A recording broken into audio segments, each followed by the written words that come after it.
Bueno, la idea hoy también es continuar exponiendo algunos libros que me han gustado. El libro pues que quiero exponer hoy se llama Las Metamorfosis de la Ciudad de Dios. Es un libro escrito por Etienne Gilson. Y bueno, y habla precisamente de eso, de estos otros pensamientos que se podrían, digamos, considerar una metamorfosis de este libro o de estos libros de San Agustín, que se llama La Ciudad de Dios.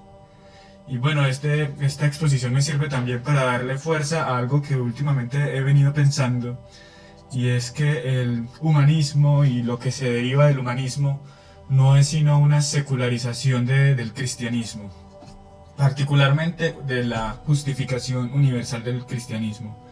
Y bueno, y es que lo que va a tratar este libro en parte es también la pregunta sobre en qué momento nace la idea de una paz mundial, ¿cierto? En qué momento uno se puede, digamos, considerar parte de una totalidad, de un género común, de una unidad, siendo esta unidad la humanidad, ¿cierto? En qué momento me considero parte de eso. Y bueno, porque es que lo que tenemos antes, aquí Gilson va muy de la mano con Fustel de Coblence, creo que así se pronuncia, en su texto de Fustel, La ciudad antigua. Y bueno, dirá que hay una relación de la historia con las creencias religiosas. ¿Cierto? Tanto la creencia religiosa es determinante y determinada por los devenires históricos, ¿cierto? Es una especie de, digamos, de manera inversa de entender del materialismo histórico, por ejemplo. Ya será determinante también la creencia religiosa. Y bueno, dirá Fustel de Coblage en La ciudad antigua. La religión no decía al hombre, mostrándole a otro hombre, he aquí a tu hermano, sino que le decía, he aquí un extranjero, él no puede participar en los actos religiosos de tu hogar, él no puede acercarse a la tumba de tu familia, él tiene otros dioses diferentes de los tuyos y no puede unirse a ti en una plegaria común. Tus dioses rechazan su adoración y le miran como un enemigo, él es tu enemigo también. Y bueno, es que lo que va a decir es que de alguna manera hay una relación de los dioses, de unos primeros dioses, que tienen que ver más con el círculo familiar, ¿cierto? O las líneas sanguíneas o dinásticas. Son como dioses que quizás sean derivados de antepasados, por ejemplo, y bueno, simplemente acompañan a una familia y las otras familias tendrán sus otros dioses, tendrán sus otros cultos. El punto aquí es que esa unión familiar se acompaña con una unión de culto. Y bueno, ¿en qué momento fue que cambió también esta perspectiva?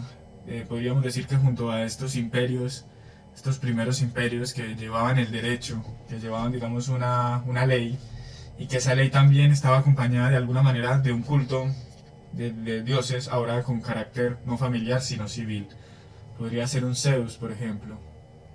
Y bueno, también pienso en este libro de El alma del mundo, creo que se llama así, de Roger Scruton, que también hablará de una identificación de la religión con el momento en el cual el hombre empezó a ser sedentario y bueno, de unos dioses, de un culto que tiene más que ver con una lógica geográfica, ¿cierto? Del asentamiento, de estos elementos que permiten que sea posible el asentarse, ¿cierto? Como si el hombre de alguna manera hiciese un trato con la tierra o con el río o etcétera, ¿cierto? Como entendiendo de forma personal, ¿cierto? Que es como la idea pues, de religión, que no es ver a la naturaleza o a X cosa o X elemento como una cosa en sí, sino como una persona. Hay una relación personal entre, por ejemplo, el hombre y la ciudad. Otro elemento importante a mencionar como una especie de revolución ya espiritual o filosófica sería el caso del estoicismo, en el cual ya se entiende que todos hacemos partes de de un cosmos o de una naturaleza, de un mundo y estamos sometidos bajo una ley que hay que comprender y hay que entender para saber pues vivir con ella. Dirá Marco Aurelio, oh mundo, todo lo que te conviene me conviene, nada hay para mí de prematuro o tardío en lo que es oportuno para ti. Oh naturaleza, todo lo que traen tus estaciones es fruto para mí. Tú lo produces todo, lo contienes todo, lo vuelves a tomar todo. A pesar de que aquí ya hay una conciencia de una totalidad a la cual todos pertenecemos, que vendría siendo este cosmos, esta naturaleza, y la conciencia también de una ley que lo excede a uno, o de un designio que es superior a uno, no podríamos hablar de una especie de paz social. Habría una paz interior, por ejemplo, pero una paz social, no, todavía no llegamos a eso. El judaísmo, que el judaísmo ya es algo también curioso porque de alguna manera el Dios judío es el Dios de todo, pero al mismo tiempo es el Dios del pueblo judío, ¿cierto? Hay eh, como una preferencia de Dios hacia un pueblo en específico que sería este pueblo. Pero también queda claro bueno, y aquí cita Gilson casos del Antiguo Testamento en el cual se demuestra que es el Dios de todo el mundo. Y bueno, uno de los casos será el caso de Jonás, que es mandado por el propio Dios a que predique a otro pueblo ajeno, que no tiene nada que ver con los judíos, pues bueno, sí tendrá que ver, pero que no es en sí el mismo pueblo judío, no es esto que estábamos hablando antes de esta línea o dinastía como con cierta afinidad sanguínea, sino que ya es otro pueblo diferente, y le dice a Jonás que predique allá, al pueblo de Nínive. También yo citaría, que esto sí es una cita mía, que añado yo, el caso de Ruth, que era una moabita, que también de alguna manera se transforma, se convierte al judaísmo y bueno, el punto es que era también una extranjera. Pero como se entiende que es el Dios de todo, de alguna manera es la voluntad de este el que define cuál es, quién pertenece y quién no. Bueno, listo. El punto aquí es que ya con el cristianismo esto se hace ya evidente, porque lo que hace el cristianismo es un evangelio, exige un evangelio hacia todos, exige que todos de alguna manera se conozcan esta verdad o este hecho o bueno, este mandato, este imperativo de regarse a todos lados, de expandirse. Que eso también está en el pueblo judío, pero de otra manera distinta, ¿cierto? Esta promesa de que los hijos de Abraham serían como las arenas del desierto y demás. Pues en el cristianismo ya se trata de convertir a todo el mundo. Y el elemento conversor ya no será la ley judía, que era lo que era característico de los judíos, sino la fe. Esto pues muy de mano de San Pablo. Y bueno, esto tuvo sus debates en su momento con digamos, las iglesias de gentiles versus las iglesias judeocristianas, la iglesia de Pablo contra la de Pedro y bueno, etc. Voy a leer el pasaje, digamos, más representativo de este hecho, que dice así. Todos, pues, sois hijos de Dios por la fe en Cristo Jesús, porque cuando en Cristo habéis sido bautizados, os habéis vestido de Cristo. Y no hay ya judío o griego, no hay siervo o libre, no hay varón o hembra, porque todos sois uno en Cristo Jesús. Y si todos sois en Cristo, luego sois descendencia de Abraham, herederos según la promesa. Cierto, aquí ya se puede evidenciar esto que mencioné justo al principio de esta exposición, esta unidad. Aquí ya está la unidad, pero una unidad que tiene que ver con la fe principalmente. La fe es lo que hace, es el elemento divisorio. Esto ya lo vamos a ver también en el caso de la ciudad de Dios de San Agustín. Cabe decir que estas diferencias del pasaje que acabé de leer, que se enuncian, no son diferencias que serán ignoradas, o perdón, no serán anuladas, ¿cierto? Las diferencias seguirán existiendo, simplemente serán ignoradas. Bueno, ¿cómo nace entonces la ciudad de Dios?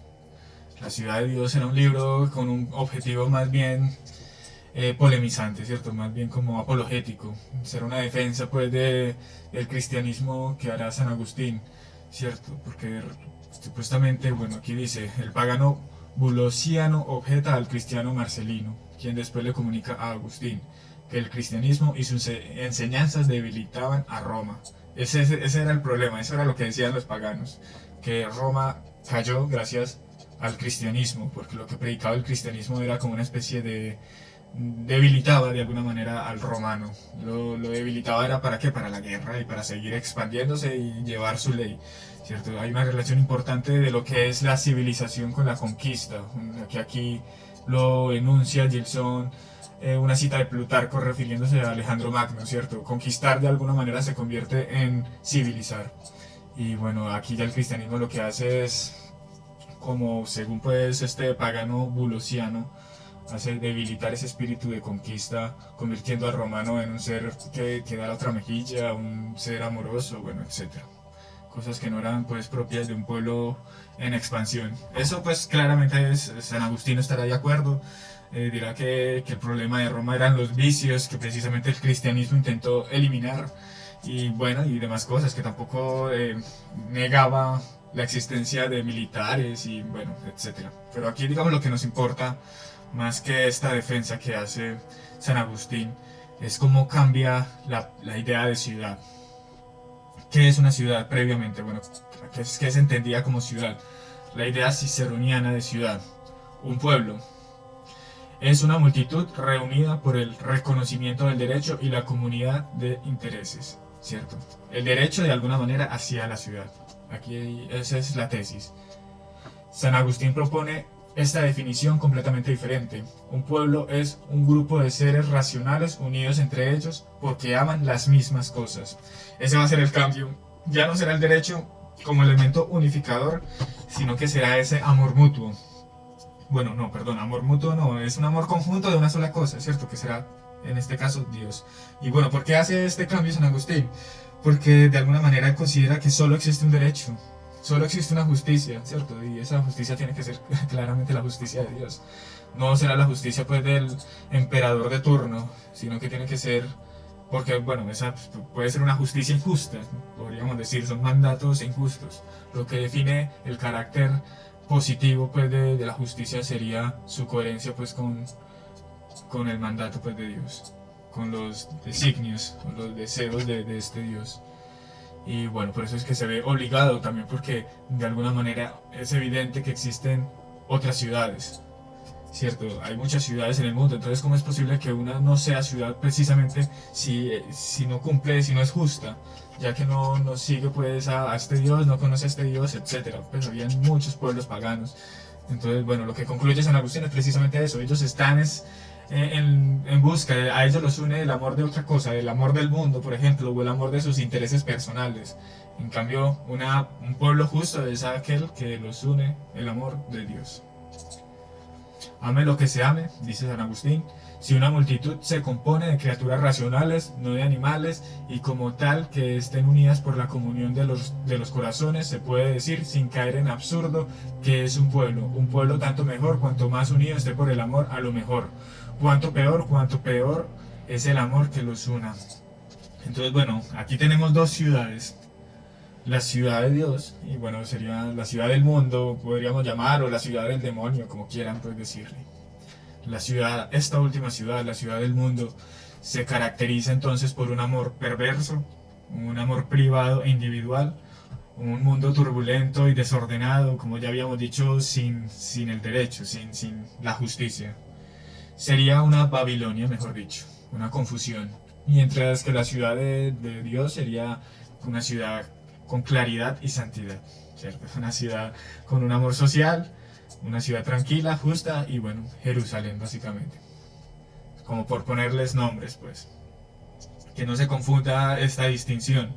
No se trata pues de una ciudad terrestre versus una ciudad celeste, ¿cierto? Como el paraíso versus la tierra, ¿cierto? No se trata de eso, porque se supone que la ciudad de Dios ya está en acto, pues en este momento está.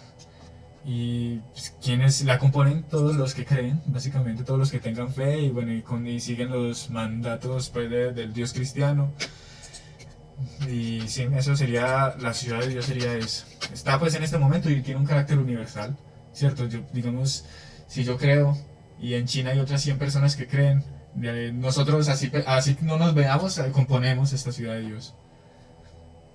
Entonces el elemento divisorio sería, como ya había dicho antes, sería la fe. Los que creen, los que no creen. Pero más precisamente, y aquí diríamos como el carácter precalvinista que podría tener o San Agustín, o más bien porque San Agustín le da mucho peso a lo que es la gracia. La cuestión sería una predestinación, lo que divide las dos ciudades. Porque de alguna manera Dios ya tiene eso programado, ¿cierto? Dios es el acto primero, por tal motivo si yo creo es gracias a la gracia de Dios. por tal motivo eso ya está predestinado. Entonces están los que pertenecen y los que no. Ese será el elemento divisorio. Para concluir, entonces la ciudad de Dios usa al mundo para gozar de Dios, mientras que la otra ciudad usa de los dioses para gozar del mundo. Como para dejar esa conclusión. Bueno, entonces eso genera pues varios problemas.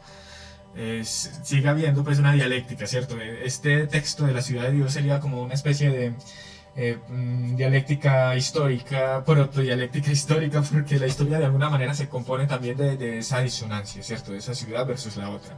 Otro problema sería el conflicto que habría entre la ley, esta ley de Dios, versus la ley de una Roma, por ejemplo, o de un estado cualquiera.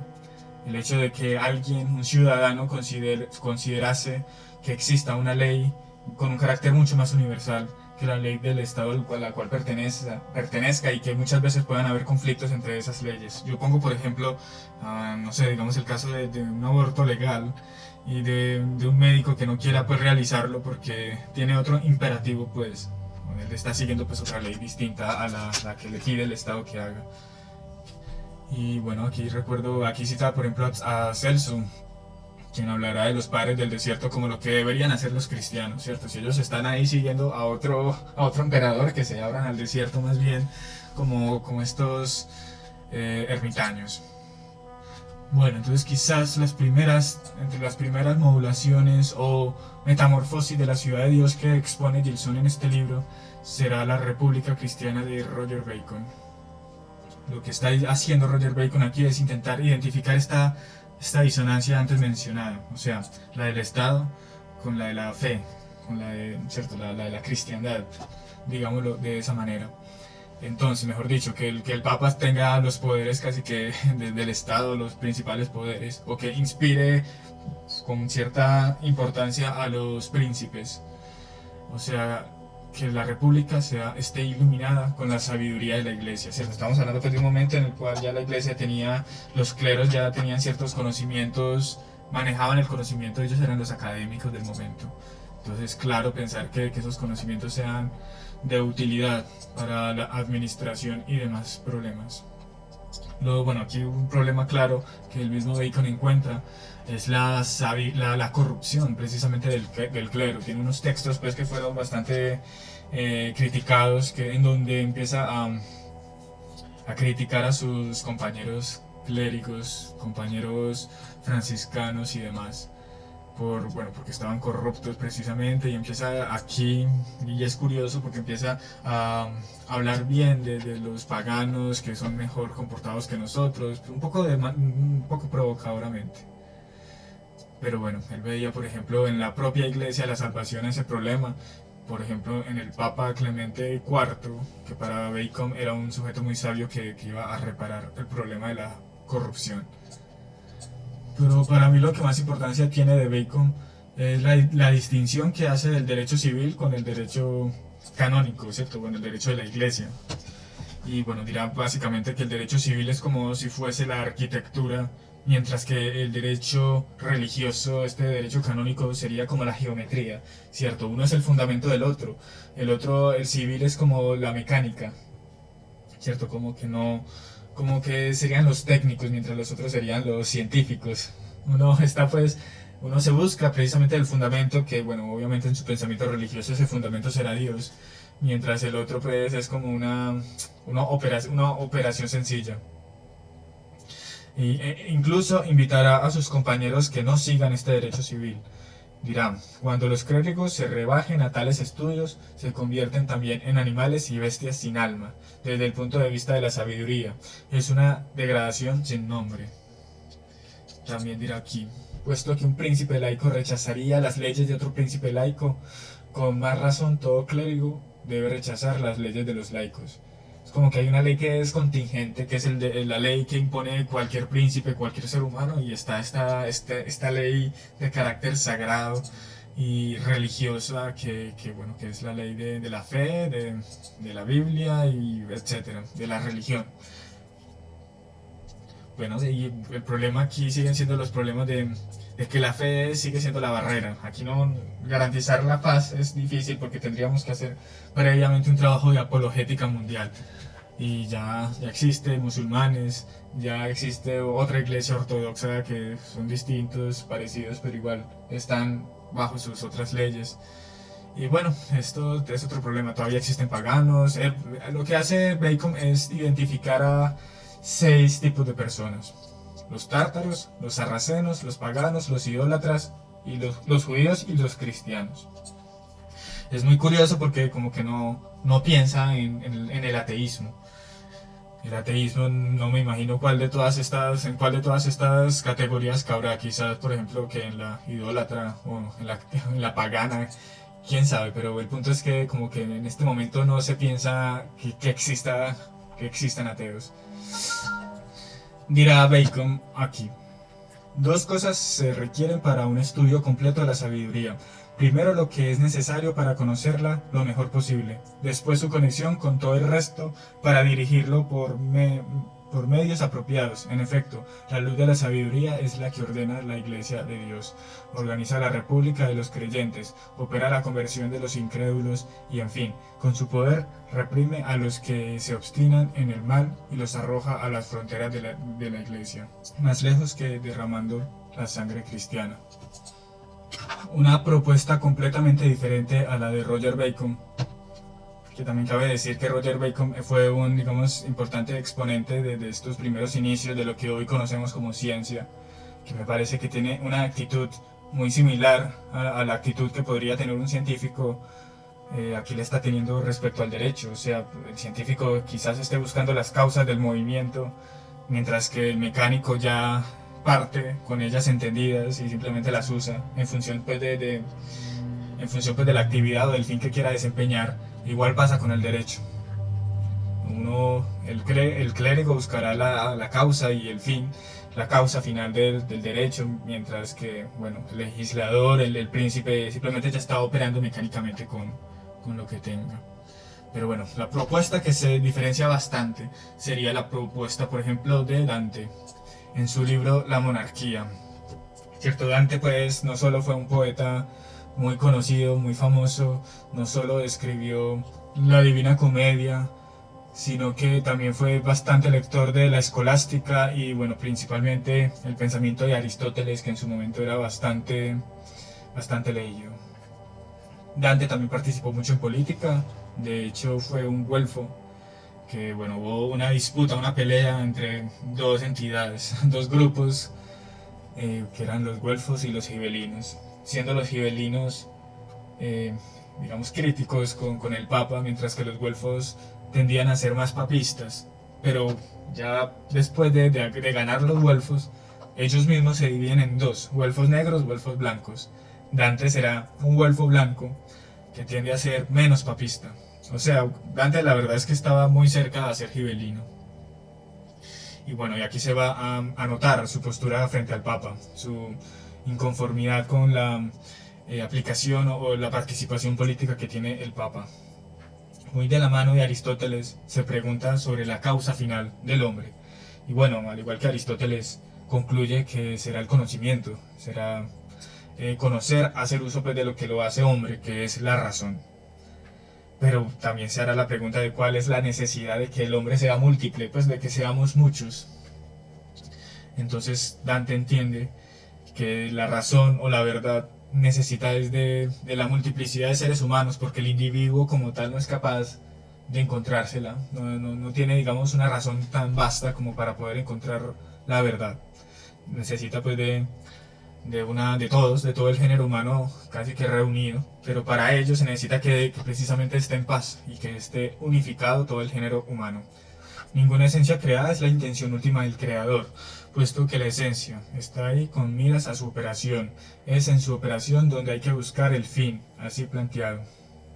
Entonces, bueno, para Dante se necesita la paz. Y aquí hay una línea más bien aristotélica, atomista, que sería en cuanto al orden del ser, en el cual primero será el acto de ser, después será la unidad, porque todo lo que es uno, y después será el bien, ¿cierto? Bueno, aquí no nos enredemos pues mucho con esto. El punto es que primero se es, después se es uno, después se necesita la unión. Pensémoslo pues como en lo que dije previamente del género humano. Existe el género humano, hace falta que se unifique y ya así después que haga que sea bien, ¿cierto? Que haga su causa final, que actúe pues en virtud pues, de su unidad. Esto pues choca con una idea quizás más de línea platónica. Yo creo que aquí es que radica la diferencia o la cuestión, ¿no? O las críticas que se le podrían hacer a esta propuesta de Dante. Porque es que una línea platónica pondrá primero al valente antes que al ente, o sea, al bien antes que el ser.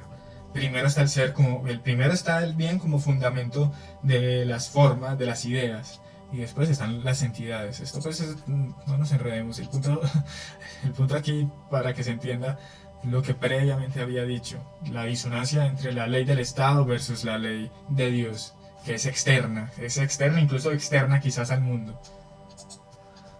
Entonces, para Dante se necesita es un hombre que reúna todos los poderes para que sea árbitro de todos. Que el problema precisamente de Roma, porque es que aquí él está pensando es en Roma, un poco de forma nacionalista, él está pensando en un imperio, básicamente que el imperio romano vuelva a existir, pero de una fuerza mayor y, digamos, mundial. Él está diciendo pues que el problema de Roma fue haber cedido poder a la iglesia, porque lo que hizo fue dividir precisamente el poder, y lo que se necesita es un árbitro con los poderes suficientes, con todo el poder suficiente para arbitrar. Ya si el poder está dividido, lo que ocurre es que va a haber disonancias entre esas dos entidades que ostentan pues el poder. Entonces también dirá de forma muy interesante que Dios autorizó a Roma a hacer uso del derecho, ¿cierto? A ser el imperio del momento. Y bueno, ¿por qué dice eso? Por un lado porque para él Roma era noble y santa, y con esto pues está basando en Virgilio, y bueno, ya vimos que San Agustín no opina lo mismo, dirá que Roma fue bastante viciosa, pero bueno, aquí Dante está quizás muy fascinado pues por ciertos poetas, en el caso de Virgilio. También dirá que Roma fue objeto de muchos milagros, y eso demuestra pues que la acompañaba la gracia de Dios, que quería pues que Roma fuese este imperio que fue. Y lo más importante y lo más interesante es que Cristo se somete a Roma, y Cristo de alguna manera entiende la autoridad de Roma, y de hecho muere por mandato de Roma. Entonces el problema es que el Papa crea pues que pueda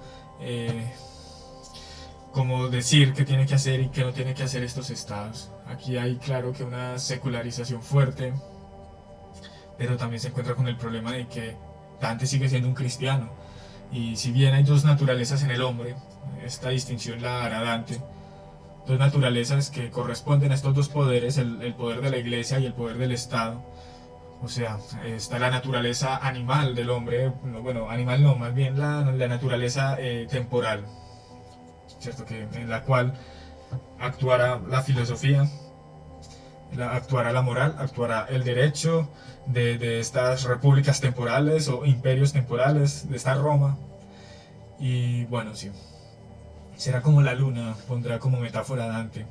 Mientras que esta otra fuerza, la fuerza del Papa, será como el sol, que si bien el sol alumbra a la luna, no es que haga que la luna exista. La luna existe sin necesidad del sol. Y bueno, no entremos aquí a cuestiones astronómicas, porque quizás en esto no tenga razón Dante, pero se entiende pues la metáfora. La iglesia se encargará del lado espiritual del hombre, en que los hombres se salven y consigan la vida eterna por Cristo y no sé qué, no sé cuántos, y por la fe, la religión, etc. Pero no actúa pues en el poder temporal. Eso lo hará el Estado. Y el problema es que es que Dante no creo que esté satisfecho, por ejemplo, con una China imperial taoísta o confucionista o confuciana, sino que Dante quiere que la iglesia también sea universal y el imperio romano también. O sea que, no es cualquier imperio pues que unifique a todo el género humano. Será Roma junto a la iglesia. Y otro problema que podríamos decir de Dante es que tiene mucha confianza sobre la filosofía aristotélica, y que si bien en ese momento era muy popular Aristóteles, pues es solo ver actualmente hoy el ámbito de la filosofía para conocer lo disonante y heterogéneo que es ese campo. De hecho, ya más adelante citaré a algún personaje bastante anti-aristotélico, pero por el momento pasemos a Nicolás de Cusa. Nicolás de Cusa continuará pues buscando este lazo de unión entre los hombres, que bueno, que no será en el caso de antes del derecho romano, sino que será la fe. Nuevamente llegamos a la religión, como muy en sintonía con lo que habíamos dicho de Roger Bacon. Y bueno, le echará la culpa a las diferencias humanas, al hábito. El hábito será como una segunda naturaleza, pero realmente todo el mundo, a pesar pues de que hayan desarrollado rituales diferentes y demás, todos buscan el bien y la verdad. Dirá, en todo lo que cada uno parece perseguir, no se apunta a otra cosa que el bien, que eres tú, ¿cierto Dios? En todas las investigaciones de su intelecto, nadie busca otra cosa que el verdadero, que eres tú. O sea, si todos buscamos lo mismo, lo bueno y lo verdadero, es cuestión de encontrar pues, la religión verdadera y ya está. El problema resuelto, la paz del mundo mediante una fe común. Entonces lo que hace Nicolás de Cusa es en un texto llamado precisamente La paz de la fe, recreará una especie de congreso de religiones y bueno, irá un representante de algún sector humano a exponer sus inquietudes para que bueno, lleguen a un consenso de cuál es la verdadera religión. Entonces, por ejemplo, al griego le preocupa la cuestión de la sabiduría, ¿cierto? El griego aquí representa de alguna manera a los filósofos. Y bueno, se encuentra con el verbo, ¿cierto? Con Jesús, quien le dice que la sabiduría no es más que la sabiduría suma y absoluta sería Dios. Entonces, si una persona la está buscando a Dios también. Aquí se identifica a Dios con una sabiduría en grado sumo y una única sabiduría y absoluta. Entonces, bueno, el filósofo queda satisfecho. Al árabe, por ejemplo, le preocupará el politeísmo. Y bueno, sí, aquí pues Nicolás de Cusa intenta decir por medio pues, de este verbo que lo eterno, o sea, esta sabiduría eterna y absoluta, solo puede ser una. Y que cualquier otra cosa eterna no tiene sentido predicarla porque solo hay una eternidad, ¿cierto? Sería una otra cosa eterna, sería igual, se igualaría pues con esta primera ya mencionada que es la sabiduría. El hindú le preocupa la cuestión de sus estatuas y sus múltiples deidades y lo que le dirá es que tiene que haber solo un dios y que o usted es idólatra o entiende pues que estas estatuas son como los santos de la iglesia católica, que si bien son plurales, su santidad la tienen es precisamente por este fundamento que es uno y primero que es Dios. Un elemento también muy conflictivo que me gusta mucho cómo lo resuelve Nicolás de Cusa es la cuestión de la Trinidad. Y bueno, él hará énfasis de que estamos hablando desde un principio uno, ¿cierto? De un único principio. Pero de ese uno se desprenden otras dos cosas, pero que por necesidad, ¿cierto? Como que todo lo que es de alguna manera tiene que ser uno y ese uno tiene que tener una igualdad. Y la igualdad y esta unidad tienen una conexión, un enlace. Ahí está pues la Trinidad, ¿cierto? El uno, que vendría siendo el Padre, la igualdad, que es la esencia del uno, o la forma del uno, que es el Hijo, y el enlace sería el Espíritu Santo. Esto de pronto se entienda mejor cuando hable de la cuestión del verbo encarnado de Cristo. Que bueno, esto también es un elemento tremendamente divisorio. Principalmente para los árabes y los musulmanes y los judíos, quienes no están, digamos, quienes no son muy amigos de la cuestión de que Dios se haya hecho hombre. La pregunta es, ¿cómo es posible que lo infinito se haga finito? Que lo infinito se haga finito y lo eterno se haga temporal. Porque eso, digamos, a la luz de la lógica parece un contrasentido. Que lo infinito se decida ponerse límites a sí mismo. Como que no puede ser. Nicolás de Cusa hará énfasis nuevamente en que Dios tiene que ver con la sabiduría. Por lo tanto, una persona, un hombre en esencia, Cristo, con la sabiduría suma, ya tendría esta esencia también divina. Ponemos el ejemplo de un espejo. Un filósofo, un ser humano normal sería una especie de espejo curvo, roto o torcido o pequeño, mientras que Jesús sería un espejo completamente recto y paralelo a Dios, ¿cierto? O sea, refleja completamente toda la sabiduría de Dios. Y volvemos a lo que habíamos dicho de la Trinidad. El verbo, la segunda persona de la Trinidad sería la esencia, ¿cierto? La igualdad. Se puede entender también muy bien con este principio de identidad de Parménides. Siento que Nicolás de Cusa está pensando en eso. O sea, lo que dice que A es igual a A, así de sencillo. Y cada entidad se piensa de esa manera como en una especie de mismidad, de principio de mismidad, que también ya posteriormente en la filosofía moderna pues ya esto va quedando de lado. Y bueno, ya que estoy hablando de principios, la cuestión aquí con Nicolás de Cusa y el problema que creo que hay, bueno, el mismo Gilson como que lo evoca, es la cuestión de que la manera de solucionar las cuestiones de la fe es por medio de la metafísica. Entonces la metafísica va adquiriendo un peso importante y ya en sí misma se convierte en la cuestión divisoria. En el caso de Nicolás de Cusa se empieza como a cuestionar lo que es el principio de no contradicción.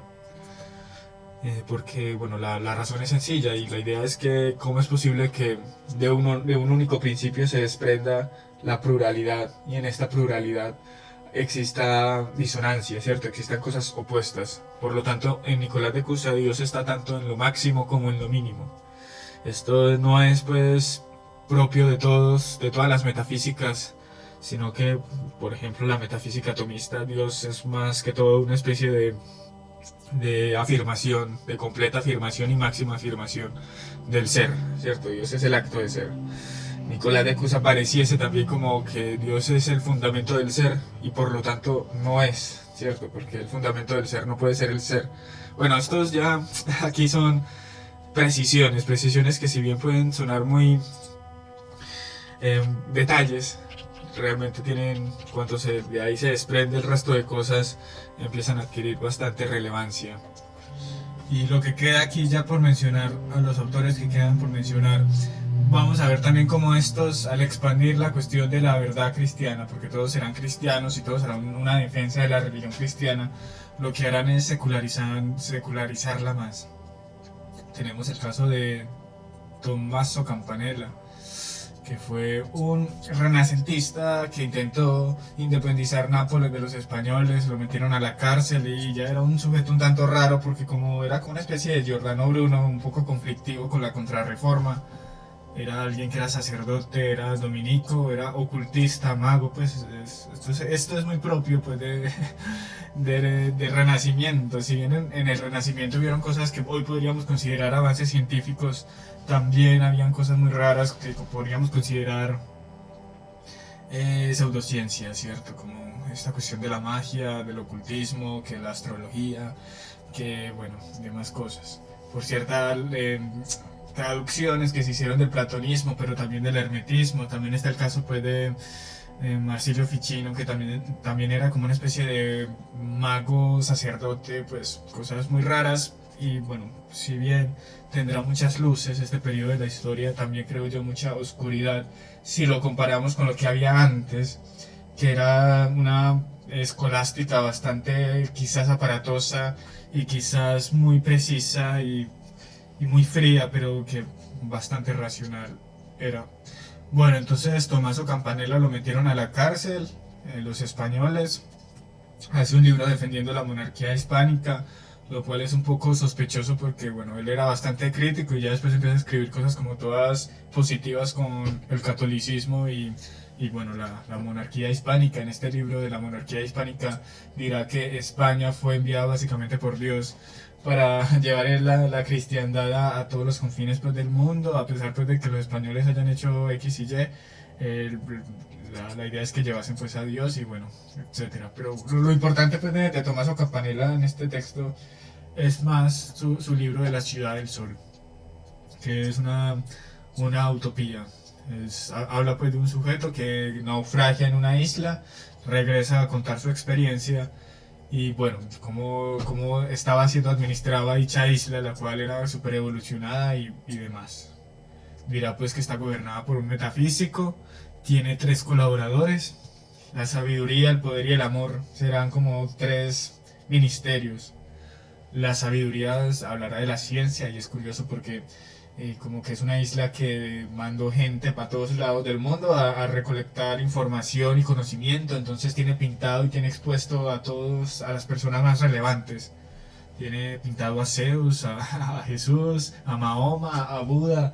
Es como una mezcla de religiones. Para mí esto es una ciudad muy New Age. Tendrá el poder político, que será la justicia y la ley. Y el amor se encargará de la educación y la regulación de las parejas, ¿cierto? Eugenesia básicamente. Y bueno, es que lo que pasa es que en esta ciudad todo está regulado. Los bienes materiales están regulados, es una especie de comunismo básicamente. También los matrimonios y las parejas tendrán una regulación. Y este es el lado como oscurito, siento yo, esta eugenesia tan marcada. Bueno, ¿qué más podríamos decir? Es que lo que pasa es que para Tommaso Campanella, el pecado original era más bien este deseo desmesurado del hombre por adquirir cosas. Entonces, bueno, esto era lo que había que corregir por medio de la política. Y lo que ocurre es que ya la religión queda completamente como sincronizada con las leyes de la naturaleza, ¿cierto? Aquí queda pues muy visible este carácter también científico de Tommaso Campanella. Las leyes de la naturaleza se identifican con las de la religión y la naturaleza será entonces como el templo de Dios, el mundo es como un animal vivo. Y bueno, estos dogmas innecesarios pues dejan de tener peso y se naturaliza el cristianismo.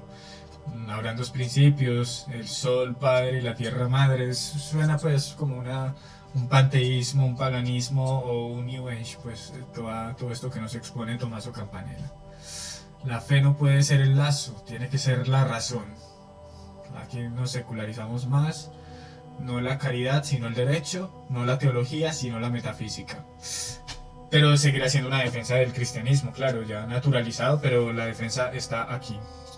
El cristianismo no añade nada a la religión natural, salvo los sacramentos.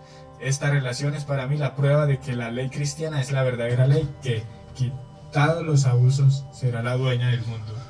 Aquí las críticas que se le podrían hacer al pensamiento a esta utopía de Tommaso Campanella, siento que son las mismas o funcionan muy bien las críticas que se le hacen al comunismo desde el liberalismo. Yo creo que la cuestión conflictiva es la cuestión de la naturaleza, y es porque bueno, hay de alguna manera una ley natural que hay que respetar, pero por otro lado hay un desorden de la naturaleza.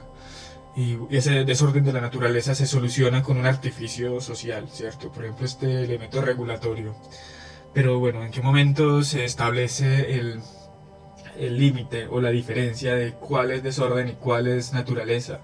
Porque si bien todo proviene, digamos que todo es dado, como que estos impulsos o estos apetitos uno los tiene y cómo saber si uno es un apetito de desorden y el otro es un apetito natural.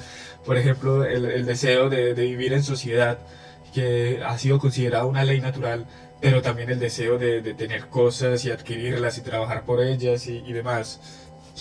Bueno, también estoy pensando en estas cuestiones sexuales o de emparejamiento, que incluso hay gente que dice que la poligamia es más natural o que no hay manera de saber si el incesto incluso es una cuestión natural o es completamente cultural, que no recuerdo cuál era el antropólogo, decía que la cultura comienza precisamente con esta prohibición del incesto, Levi Strauss creo.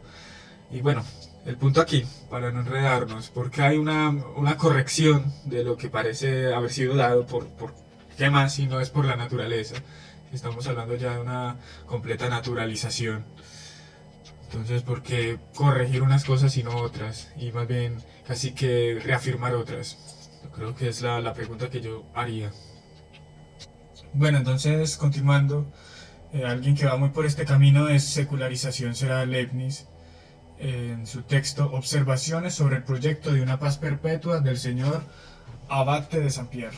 Bueno, el señor Saint-Pierre fue el que tenía, digamos, el que expuso el proyecto de una Europa en un momento en el cual no existía pues este concepto y que bueno trataba de unir todo lo que la historia ya había unido, que bueno lo que se llamaba la cristiandad en su momento, y lo que quería Sampier era unirlo mediante una especie de pacto social.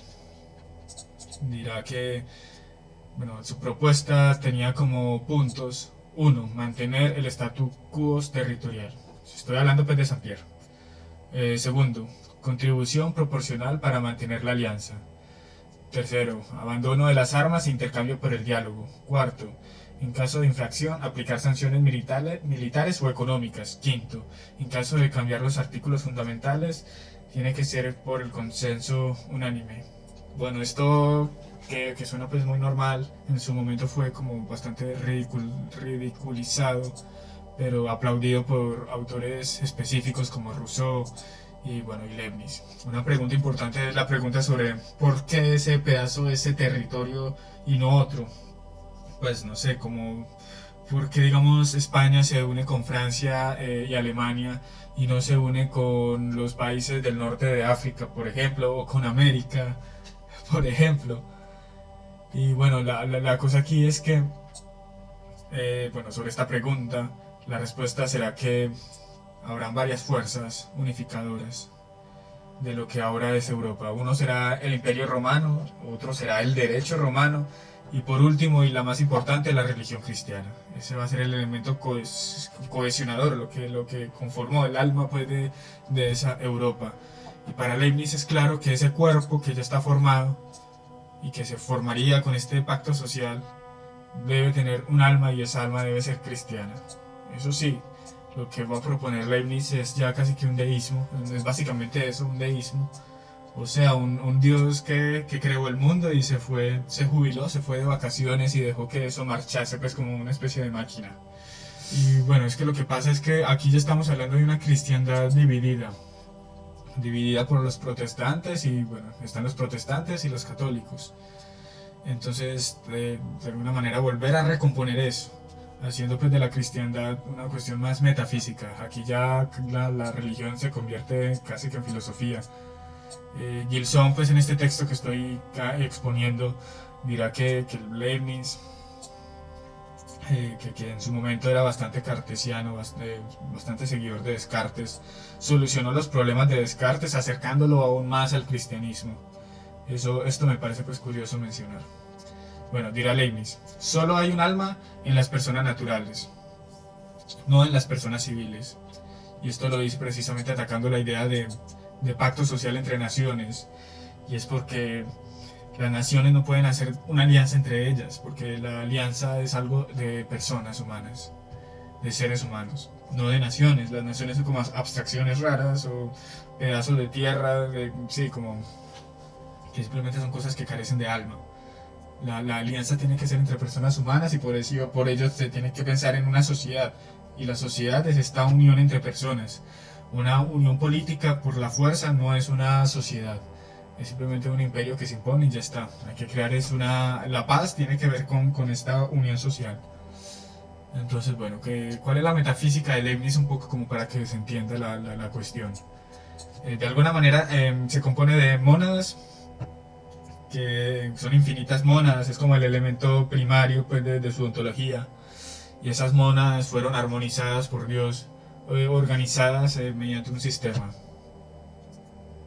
Estas mónadas no tienen ni puertas ni ventanas, no se pueden comunicar entre ellas, pero ya están, digamos, atadas con este sistema pues, hecho por Dios.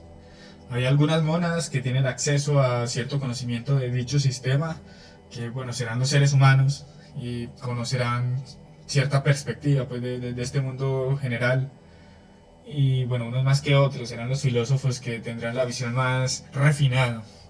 Y bueno, y estos se encargarán de perfeccionar este sistema por medio de la sociedad. Ya no será entonces la gracia quien perfeccione la naturaleza, sino que toda la ley que tuvo que haber hecho Dios ya la hizo y ya está en la naturaleza. Será la sociedad quien perfeccione esta naturaleza. Por eso es un deísmo. No es que Dios esté participando constantemente desde el mundo de dotando a X personas de cierta gracia bueno, o haciendo milagros. No, Dios ya hizo lo que tenía que hacer y ya es cuestión de nosotros pues organizar esto más o perfeccionarlo en virtud pues de esta verdad. Y bueno, esto como que no fue muy bien recibido, pero por una idea similar aparecerá Saint-Simon y Comte. Eso sí, cambiando a este filósofo, a este metafísico que ya se había puesto en lugar del sacerdote, ¿cierto? Recordemos a este sacerdote, a este sabio de Roger Bacon, ahora ya es el filósofo de Leibniz, y con Saint-Simon y Comte se convierten en el científico, ¿cierto? O sea, esta persona que utiliza un método que le da un conocimiento positivo y objetivo. Saint-Simon igual verá la importancia de una moral. Esto es lo curioso, porque es que lo que pasa con Saint-Simon y Comte es que estos reaccionan contra la Revolución Francesa, porque lo que ven que está pasando aquí y con las sucesivas pues, luchas civiles que ocurrieron es un desorden. Hace falta nuevamente regresar a un orden que había previamente, ¿cierto? Previamente en el feudalismo y en el momento en el que la Iglesia Católica tenía el control. Ellos son como reaccionarios en ese sentido, eso sí. Están ya postulando un cambio importante que es este cambio del sacerdote por el científico, pero de alguna manera tienen que recuperar el cristianismo ya completamente desnudo pues, de su pretensión de verdad, podríamos decir, porque ya no serán ya quienes ostenten la verdad, sino que será el científico, sino que lo que nos importa aquí el cristianismo es su capacidad moral. Dirá, para ser universal es necesario que la moral sea una. Ahora bien, la del cristianismo lo es porque reposa sobre un solo principio. Los hombres deben conducirse unos a otros como hermanos. Ya aquí continúa Comte, perfeccionando esto que quizás no hundió mucho a Saint-Simon. Y bueno, lo que hace Comte es básicamente inventarse una religión que sustituya a la religión católica, la cual él defiende en comparación al protestantismo. Él, digamos que se basa mucho en esta religión. Y también de cierta manera la alaba por muchas cosas. Eso sí, la ve un poco obsoleta porque ya el estadio en el que estamos es este estadio pues histórico y evolutivo es el estadio de la ciencia y tiene que ser una religión que ahora se pueda comprobar positivamente, ¿cierto? Se pueda comprobar científicamente. Esta religión será la humanidad, así se llamará la religión de Comte. Y bueno, hará mucho énfasis en esto que ya hemos dicho, que el imperio no es una sociedad, ¿cierto? Porque el imperio es por medio de la fuerza, mientras que la sociedad ya es por medio de un lazo. Volvemos a San Agustín de alguna manera, este deseo en común, esta cosa que en común amamos, que en el caso de San Agustín es Dios, en el caso de Comte tiene que ser la humanidad. Y bueno, de alguna manera el progreso también, porque es que es una humanidad que es trascendente en cuanto a que es la humanidad pasada, la que nos ha enseñado lo que ahora somos, la humanidad presente, que es lo que en acto somos, y esa humanidad que viene, que tiene que ser mejor cada vez. O sea, nos une también un cierto amor por el progreso de dicha humanidad. Por lo tanto, de alguna manera, si nuestros méritos son suficientes a la hora de morir, nosotros nos vamos a inmortalizar en esta conciencia, en esta humanidad, sí, en esta conciencia humana trascendente. Vamos a aparecer quizás en un artículo de Wikipedia o quién sabe en qué, nuestra foto quizás por ahí, en un texto, en un libro, así sea como personajes secundarios, o quizás no nosotros, pero nuestros hijos. Bueno, el punto es que hagamos mérito para inmortalizarnos. Aquí ya completamente la idea de inmortalidad pues cristiana queda completamente naturalizada, podríamos decir, o secularizada o vaciada, diría yo. Bueno, ya la ciudad de Dios de Comte ya sería la ciudad del hombre completamente, ya es el hombre hecho Dios básicamente. Dirá Comte, ninguna coalición humana puede resistir bastante si no se hace esencialmente voluntaria. La fe positiva que abraza realmente toda existencia humana, sin ningún esfuerzo, es la única que puede ligar suficientemente a las diversas ciudades terrestres. También en otro lugar dirá, vivir para otro se convierte así en la felicidad suprema, incorporarse íntimamente en la humanidad, simpatizar con todas sus vicisitudes anteriores y presentir sus futuros destinos, concurriendo activamente a prepararlos, constituiría el fin familiar de cada existencia. Es muy difícil pues no no pensar en Nicolás Gómez Dávila después de esta declaración de lo que Nicolás Gómez Dávila llamaría un antropoteísmo mesiánico gnóstico, o sea, esta teología completamente fundada en el ser humano. Y bueno, es que yo creo que aquí lo malo, y esto lo digo pues sin leer en totalidad la obra de Comte, lo cual sería justo hacer, es que también hay una visión muy optimista de lo que es la humanidad.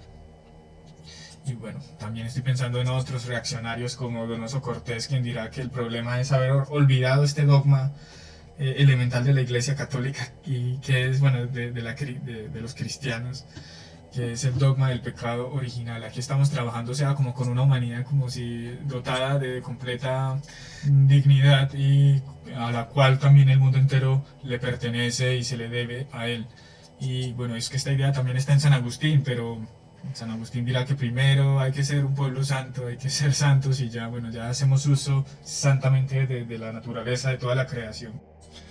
San Agustín también se pregunta sobre la cuestión o sobre la cantidad de filósofos que existían en el Imperio Romano, que al parecer no eran una amenaza para Roma, ya que entre ellos mismos estaban contradiciendo y el conflicto estaba en ellos, no necesitaban pues del imperio para evitar pues que se pensase X o Y.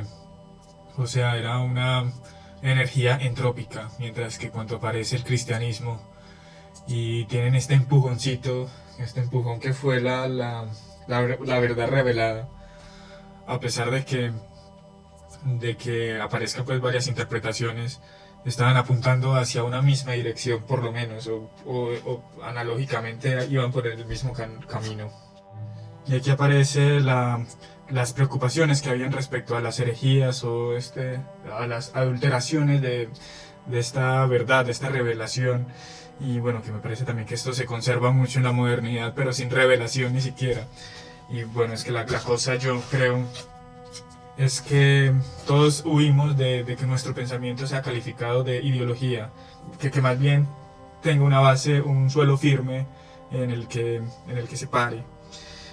Por ejemplo, en el caso del marxismo podría ser la materia o los cambios materiales, o el de la ciencia también sería la naturaleza, la realidad objetiva, el mundo, la materia también, el movimiento, etc.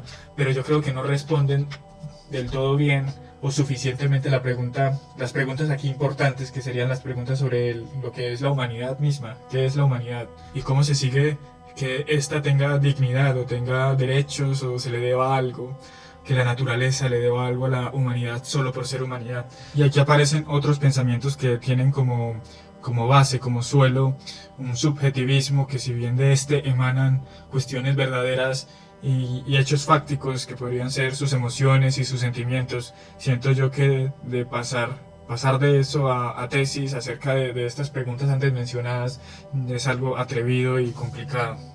Además porque de aquí salen también una heterogeneidad inmensa y un sinfín de contradicciones y demás. Y yo creo que le darían razón al mismo San Agustín de que cualquier intento de traer la ciudad de Dios en una ciudad terrenal, o más bien de cualquier ciudad del mundo, es ya una Babilonia, una confusión, un caos. Y bueno, para terminar esto, voy a leer a Nicolás Gómez Dávila, que yo creo que se pelea bastante con esta idea y bueno, no, tampoco le voy a hacer una crítica fuerte porque yo creo que ya hablamos mucho de Nicolás Gómez Dávila en este canal, simplemente voy a citar esto. La técnica poco le interesa al que solo pide a la vida cosas importantes, la que solo da la gracia. También dirá en Textos 1, la técnica no es un producto democrático, pero el culto de la técnica, la veneración de sus obras, la fe en su triunfo escatológico son consecuencias necesarias de la religión democrática. La técnica es la herramienta de su ambición profunda, el acto posesorio del hombre sobre el universo sometido. El demócrata espera que la técnica lo redima del pecado, del infortunio, del aburrimiento, de la muerte. La técnica es el verbo del hombre Dios. La humanidad democrática acumula inventos técnicos con manos febriles. Poco le importa que el desarrollo técnico le envilezca o amenace su vida. Un Dios que forja sus armas desdeña las mutilaciones del hombre. Y bueno, yo creo que con esto voy a cerrar. Y algún día yo creo que continuaré con este tema tocando otros textos o demás. Cualquier cosa, ya saben que pueden comentar si me equivoqué en algo o quieren objetar. Muchas gracias.